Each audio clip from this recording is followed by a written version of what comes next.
Hi, Priscilla here, your Pampered Chef consultant, always here to help you save some time and money in the kitchen. I am coming to you today with a meatless meal. It is a vegetarian stroganoff, mushroom stroganoff. And so I just put a tablespoon of oil into my skillet here, the 12-inch skillet, and we're just warming that up a little bit. We're going to add some onion. Now I had a large onion in the fridge. I wanted to use that up, so I just diced it up a little bit. And we're going to add that and cook that for a couple minutes before adding our mushrooms. Now I'm going to go ahead and I have everything laid out. This recipe actually takes less than 30 minutes to make. The longest thing it's going to take is going to be cooking the mushrooms. You want to cook those till it cooks most of the moisture out and they get kind of golden. And that might take about 8 minutes. That's the longest amount of time it will take for the cooking. But we'll get this going and we'll move on to the mushrooms. And then once the mushrooms are added, we add some garlic. And then we're going to add a little bit of flour. Now if you are grain-free, you can actually use tapioca starch or cornstarch if you want. And that helps bring this to, will help thicken the sauce. So you build the sauce after you get your mushrooms and your onions cooked. And I hope it's tasty. And I love too that it's a one-pot meal.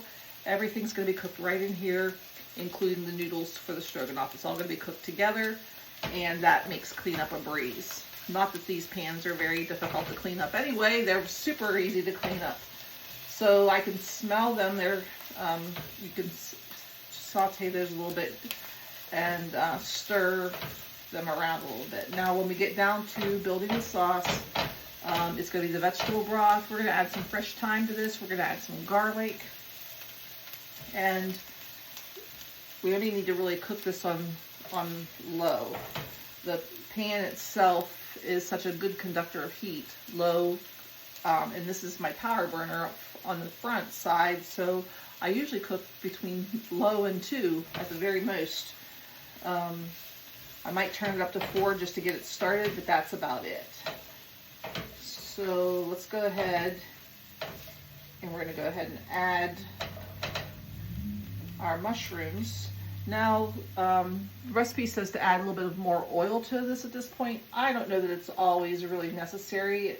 It says a tablespoon.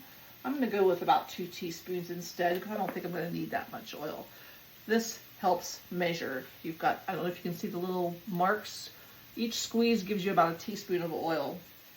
So you can add the amount that you want, but you can add up to a tablespoon. Now I've got my mushrooms all sliced here.